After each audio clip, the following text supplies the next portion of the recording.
Hello guys, welcome to my channel. Today we are going to see how to enable TLS 1.0 and TLS 1.1 on our Windows 11 computer. I'll show you guys how to do it. You just need to go to search menu and type internet option.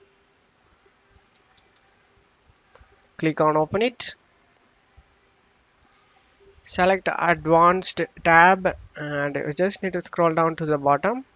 And in here use TLS 1.0 and use TLS 1.1, both of it, check mark it and select apply and OK for save changes. And that's all you have to do it, guys. I hope this video helped you guys. If the video helped you, don't forget to leave a like, guys. You can also subscribe me and support me, guys. Thank you.